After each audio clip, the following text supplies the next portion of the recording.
Hello dear students, welcome back. तो चलिए बात कर रहे हैं class 12 information technology database concepts के वो सारे सैंपल क्वेश्चन जो सैंपल क्वेश्चन पेपर में दिए गए हैं 2018 से लेकर 2022 तक के। तो क्वेश्चन नंबर 41 को देखते हैं। कहता है the dash command is used to modify the structure of the table student in MySQL. The dash command is used to modify the structure of the table. तो मॉडिफाई टेबल करके कोई command होता नहीं है हमारे पास, तो आप खत्म कीजिए इसको।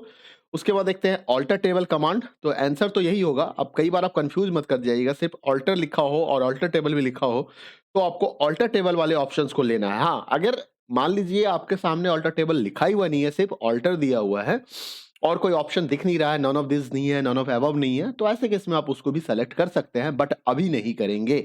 मॉडिफाई स्टूडेंट करके भी कोई कमांड होता नहीं है।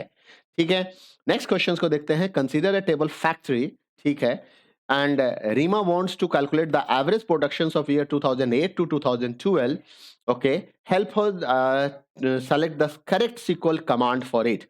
Select average production, उसने क्या सेलेक्ट करना है? उसे फाइंड आउट करना है, एवरेज प्रोडक्शन फाइंड आउट करना है। ठीक है, average production from factory, average production. देखो, एवरेज जो वर्ड है ना, ये अलाउड नहीं है, इस नाम का कोई फंक्शन माइस्क्ल में नहीं है।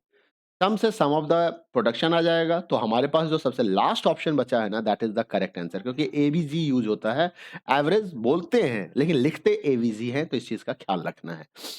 गर्वित wants to change the default value of discount in the customer table from 10 to 15। मतलब गर्वित जो है discount wants change the default value of discount, ठीक है, इसके डिफॉल्ट वैल्यू को चेंज करना चाहता है from 10 to 15। Select the most appropriate command to do this. उसके लिए हमें क्या करना पड़ेगा? उसके लिए हमें ऑल्टर कमांड्स का इस्तेमाल करना पड़ेगा। ऑल्टर से हम ऑल्टरेशंस कर सकते हैं कॉन्स्टेंट्स में। तो alter table customer alter discount set default 15, आपको ये कमांड यूज करना होगा। ठीक है, इक्वल टू मत लगा दीजिएगा यहाँ पे। मॉडिफाई डिस्काउंट सेट डिफॉल्ट 15 ये नहीं होता है। मॉडिफाई डिलीट डिस्काउंट, इससे तो डिलीट करके कुछ होता ही नहीं है, चेंज होता तो जरूर है बट इससे हम नाम को चेंज करते हैं। मॉडिफाई से हम डेटा टाइप को चेंज करते हैं, कांस्टेंट भी चेंज हो जाता है। बट अभी इसके लिए आपका जो सही आंसर है वो है answer A.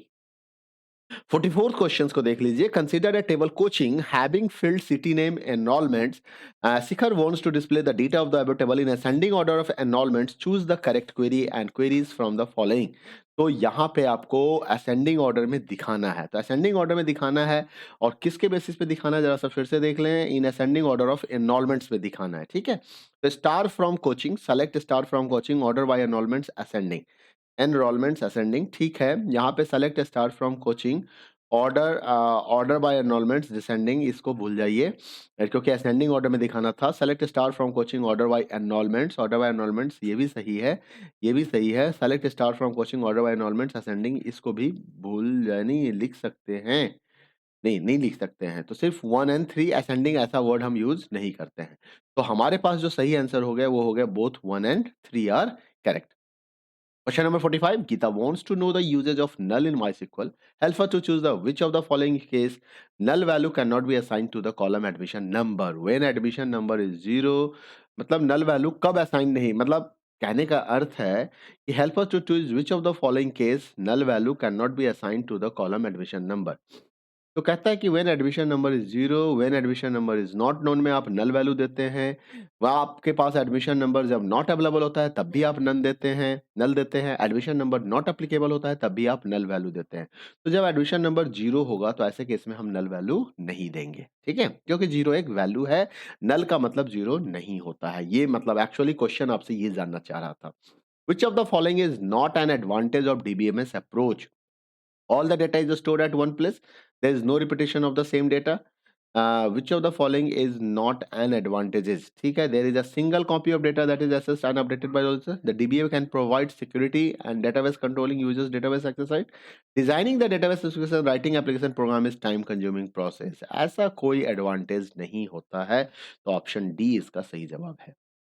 An attribute A of data type 20 has the value Kasav. The attribute B of data type 20 has the value Meenakshi. How many characters occupied in attribute A and attribute B? देखिए, actually ये directly आपसे वैर कैर और कैर के बीच का difference पूछना चाह रहा है। तो पहले जानिए वैर कैर एंड कैर। सिमिलरिटी ये है कि दोनों में ही अल्फा न्यूमेरिक वैल्यू हम स्टोर कर सकते हैं। सिमिलर ये है कि varchar variable length character character data type होता है और ये fixed length character data type होता है। कौन? char। तो वेरिएबल लेंथ का मतलब ये हो गया कि जितने साइज का आप वैल्यू दोगे उतना ही कंजम्पशन ऑफ मेमोरी होगा। जैसे कि यहाँ पे 1 2 3 4 5 6 टोटल 6 कैरेक्टर्स हैं, तो इस केस में एट्रीब्यूट ए जो है वो सिर्फ 6 बाइट्स ऑफ मेमोरी कंज्यूम करेगा। एट्रीब्यूट ए कितना करेगा?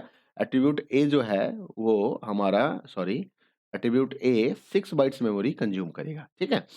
अब एट्रीब्यूट बी जो है वो कैर डेटा टाइप है, तो फिक्स लेंथ है, तो मतलब इससे कोई मतलब ही नहीं है कि आपने कितने कैरेक्टर्स का स्ट्रिंग इनपुट किया, वर्ड इनपुट किया, ये टोटल 20 बाइट्स ऑलवेज कंज्यूम करेगा। तो बी का क्या होगा? बी का 20 होगा और ए का 6 होगा। तो 6 और 20 के हिसाब से देख लीजिए आंसर कौन सा है, क्योंकि पहले ए का बताना है फिर बी का बताना है। नेक्स्ट क्वेश्चन है कंसीडर द टेबल। ये काफी इंपॉर्टेंट क्वेश्चंस है, ये क्वेश्चंस पूछे जा सकते हैं। कंसीडर द टेबल इंप सैलरी, ठीक है, सैलरी कंसीडर कर लिया। Read the statement count salary. अब ये काउंट सैलरी में क्या करेगा? इसने सैलरी को काउंट करना है। तो जब कभी भी काउंट के साथ देखिए, ये एक्चुअली आपसे डिफरेंस जानना चाहता है कि what is the difference between count salary and count star. तो ध्यान कीजिएगा, काउंट स्टार हमेशा नंबर ऑफ रोज को काउंट करता है। कौन? Count star. जबकि count salary number of values को काउंट करता है। अब क्या डिफरेंस क्या है दोनों के बीच में? तो नंबर ऑफ वैल्यूज जब काउंट होगा ना, तो नल वैल्यू को इग्नोर कर दिया जाएगा, नल वैल्यू को काउंट नहीं किया जाएगा। लेकिन काउंट स्टार में नंबर ऑफ रोज में वो भी काउंट हो जाएगा, क्योंकि वो टोटल एंट्री को चेक करता है, टोटल रिकॉर्ड्स को चेक करता है कि कितने रिकॉर्ड्स हैं। तो जब आप काउंट सैलरी कर रहे हैं तो आपको आउटपुट मिलेगा। यहाँ पे आउटपुट जब आप देखेंगे तो टोटल वैल्यू कितने हैं काउंट सैलरी में? देखिए वैल्यू 1 2 3 और ये तो नल ही है, तो इसकी काउंटिंग नहीं होगी। तो यहाँ से हमें आउटपुट मिलेगा 3। लेकिन नंबर ऑफ रोज कितने हैं इस टेबल के अंदर में, टपल्स कितने हैं इस टेबल के अंदर में? तो टपल की बात करें तो टपल हमारे पास 4 है। तो ये आउटपुट है। Both 1 and 2 will give the same output 3, गलत है। The output first is 3 and output second is 4। देख लीजिए आपको 1 and 2 will give the same output, गलत है। मतलब ये भी गलत हो गया, ये भी गलत हो गया। आई 4 होगा और 3 होगा, ये तो गलत है ही। तो मतलब सही आंसर आपका ऑप्शन बी है। Cardinality of the table is 4 and degree is 3। Cardinality 4 का मतलब हो गया कि 4 रो है उसके अंदर में, 4 टपल हैं उसके अंदर में। डिग्री 3 का मतलब हो गया कि 3 कॉलम है उसके अंदर में और 3 एट्रीब्यूट्स आप कह सकते हैं। 2 columns and 4 rows are added. तो 4 रो आपने ऐड कर दिया तो 4 प्लस 4 हो जाएगा, तो टोटल 8 टपल्स बन जाएंगे। कितने टपल बने? 8। और 2 कॉलम्स हो गए तो 3 प्लस 2 हो गए, तो यानी कि 5 एट्रीब्यूट्स हो गए उसके अंदर में। What will the new degree and cardinality? तो डिग्री क्या हो गया? 5 और कार्डिलिटी क्या हो गया? 8। तो आंसर क्या हो गया? 5 एंड 8। इजी क्वेश्चन है, आसानी से कर लीजिएगा आप। Consider a table score and Rima wants to display the name of those students who have not been assigned any stream helper to correct query। तो स्ट्रीम में देखा जाए एक जगह नल वैल्यू है, एक्चुअली रीमा नल वैल्यू को compare करना चाहती है और नल वैल्यू को कंपेयर करने के लिए हम इक्वल टू का इस्तेमाल नहीं करते हैं। बाकी चीज तो हम बाद में देखेंगे। नल के लिए हमेशा इज का इस्तेमाल होता है। नल कोई एम्पटी वैल्यू नहीं है, तो ये भी गलत हो गया। इज नल ये हमारा करेक्ट स्टेटमेंट है। Consider the table. अब क्वेश्चन नंबर 51 हम अगले वीडियो में बात करते हैं। तब तक अपना ख्याल रखिए। वीडियो को लाइक शेयर करना ना भूलें और चैनल को सब्सक्राइब अगर नहीं किया है तो प्लीज सब्सक्राइब कर ले। Thank you, bye bye, take care.